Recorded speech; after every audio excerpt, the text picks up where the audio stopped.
The world called her the voice, like it was a crown that could never slip. But here's the contradiction that opens our case file.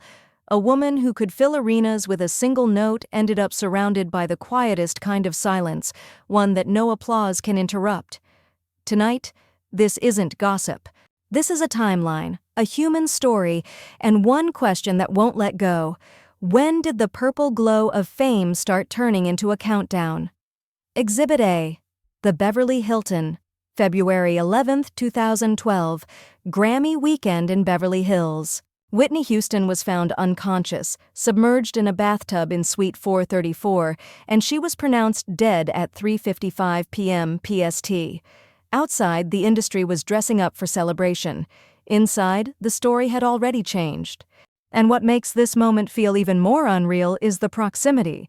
She was expected to attend Clive Davis's annual pre-Grammy gala in the same hotel that night. Exhibit B. The warning nobody knew how to read. In the days before her death, reports described behavior that looked off, moments that felt like a storm building behind a smile. 2 days earlier, she visited rehearsals for the pre-Grammy party, and that same day she made her last public performance, joining Kelly Price on stage to sing "Jesus Loves Me." So here's the open loop. If the last performance was a sign, what was it trying to say, and why did the world only hear it afterward? Exhibit C. The official conclusion, without the sensationalism. The Los Angeles County coroner later ruled her death an accidental drowning, with heart disease and cocaine use listed as contributing factors. That fact matters, not to judge her, but to understand the pressure cooker that can form when fame, health, and private pain overlap behind closed doors. And now we rewind, because the countdown didn't begin in a hotel suite. It began long before the headlines, in the space where a girl learns that a gift can be a lifeline, and later, a cage. Before the world labeled her the voice, Whitney Houston learned what it meant to sing where nobody claps for you, because faith, not fame, is listening. Newark wasn't a glittering launch pad. It was a place that could feel rough, real, and relentlessly honest. And inside that reality sat a sanctuary with its own rules, New Hope Baptist Church. Whitney joined the choir there as a child, so young that the microphone wasn't a symbol yet. It was just a tool to reach the back row. She also learned piano there, building the earliest version of her superpower, control through sound. At home, the pressure didn't arrive as cruelty. It arrived as expectation wrapped in love. Her mother, Cissy Houston, was already a serious vocalist, and Whitney was trained like someone who didn't just have talent, but had responsibility. Whitney later spoke about how her mother shaped her singing, and she grew up surrounded by a family tree where music wasn't a dream. It was the family language. That kind of upbringing creates a specific fracture. If your gift is your identity, then mistakes don't feel like mistakes. They feel like threats. The first time Whitney stepped forward alone, the crack became visible. At age 12, she performed a solo at New Hope Baptist, singing the hymn, "Guide Me, O Thou Great Jehovah." It's an easy fact to skim past, but in our case file, it matters. This is the moment the room learns to wait for her voice, and she learns what it feels like to be the center. The applause in a church is different, warmer, safer, but it still teaches the same dangerous lesson. People feel better when you sing. Then the outside world started noticing her face as much as her voice. Whitney worked as a teenage model and appeared on the November 1981 cover of 17, a milestone that widened her visibility before her debut album even existed. The irony is sharp. The industry began framing her, literally, before it ever heard the full range of what she could do. And once the world begins framing you, privacy becomes harder to keep. The mask starts forming early. By 1983, the door finally opened, and it opened fast. Whitney signed her first record deal with Clive Davis and Arista Records in April 1983, stepping into a machine designed to turn gifts into global products. Not long after, she made her first TV performance on The Merv Griffin Show, June 23, 1983, introduced by Clive Davis, singing Home from The Wiz. This is the hinge moment. The church voice becomes a broadcast voice, and the world begins to attach a new requirement to every note: be perfect every time in public.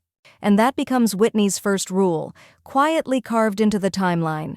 When your voice can lift a room, you learn to carry rooms on your back.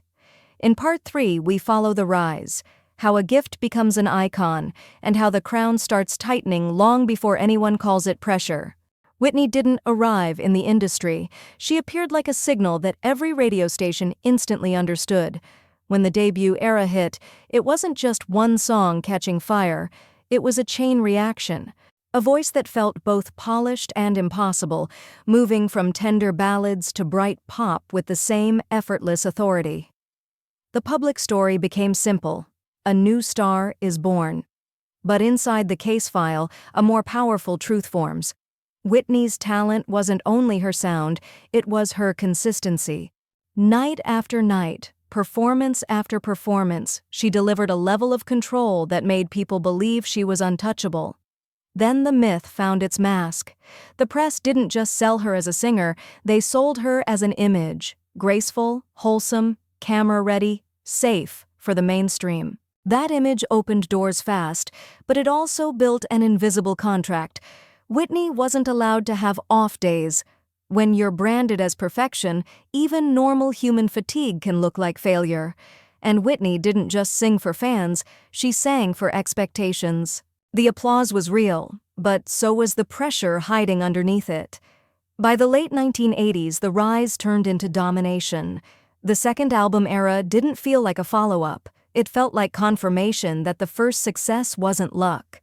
Stadium lights, award show spotlights, constant TV appearances, Whitney became the face of a new kind of pop royalty, one that could cross formats and audiences without losing the core identity.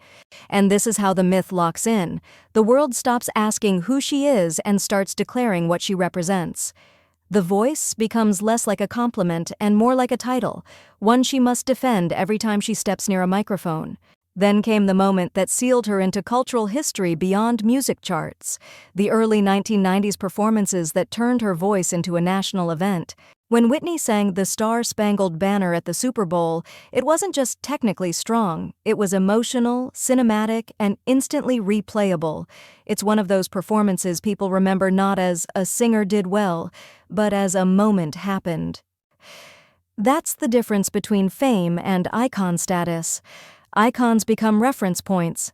A generation remembers where they were when the voice hit that note, and the crown grew heavier with the Bodyguard era. Whitney didn't just deliver a hit, she delivered a cultural wave. I Will Always Love You wasn't simply popular. It became a global shorthand for heartbreak, devotion, and power. At that point, the myth was complete. Whitney Houston was not only a vocalist, she was an event, a brand, a symbol of excellence that felt permanent. But every myth has a hidden cost, and the file shows it clearly. The higher the pedestal, the fewer places you can safely stand. When the world expects the miracle every single time, the human behind the miracle starts running out of quiet. That's where Part 4 begins, because once the crown becomes a cage, the timeline stops being a rise and turns into a pressure cooker. By the time Whitney was fully crowned, her career wasn't just a career, it was a public expectation that never slept. The world didn't only want her to sing well, the world wanted her to sing like a miracle every single time.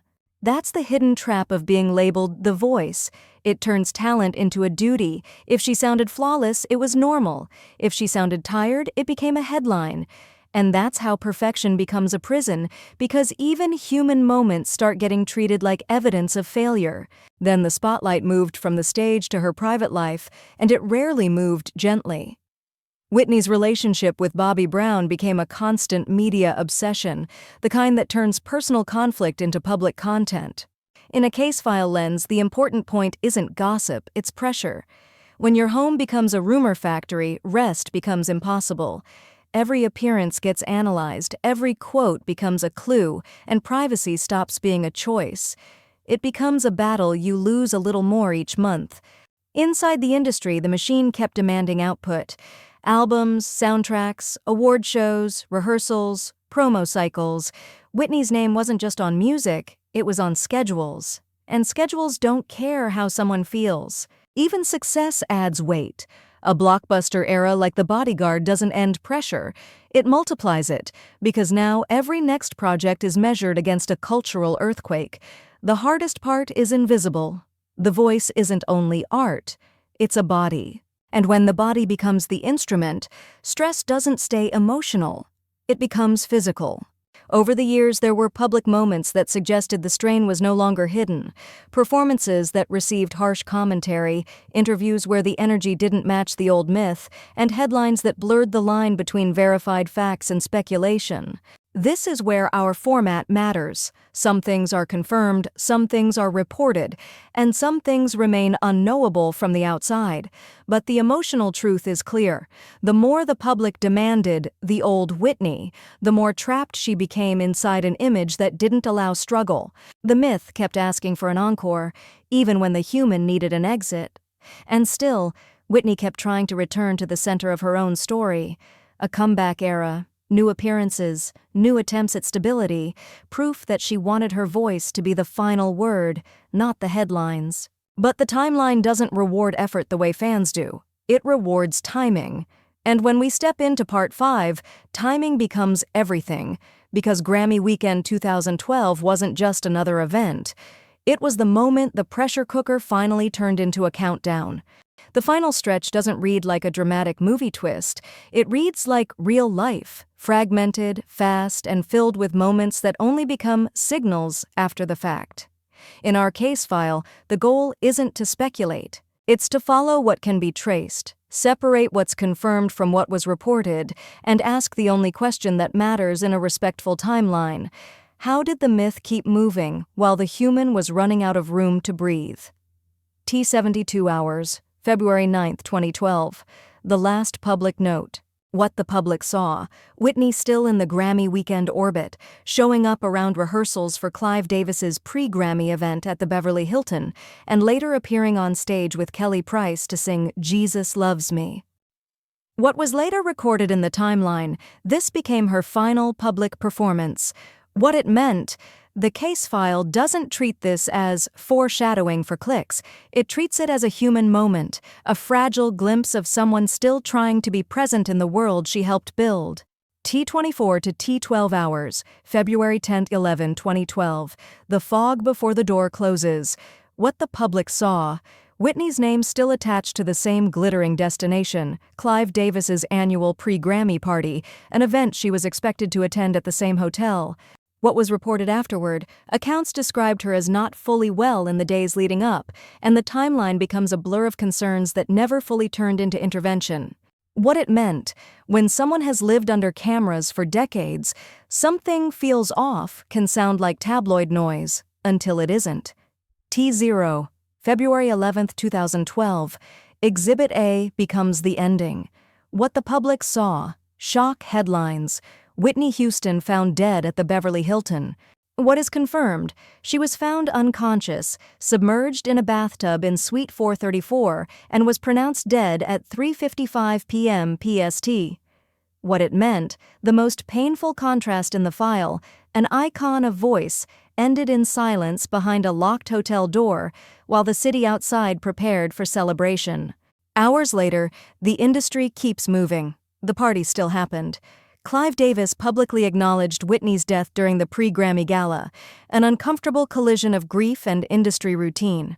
What it meant, in the entertainment machine, time doesn't pause cleanly. For fans, it was mourning. For the industry, it was shock management. For the case file, it's a reminder of how fame can swallow private tragedy whole. The official conclusion, March 22, 2012, facts without judgment. The Los Angeles County coroner ruled her death an accidental drowning, with heart disease and cocaine use as contributing factors. What it meant, not a moral ending, an evidence ending. The file doesn't ask you to judge her. It asks you to see the pressure cooker clearly, so the legacy is told with honesty and respect. After February 11, 2012, Whitney Houston didn't become smaller. She became clearer. When the noise finally stopped, what remained was the simplest proof.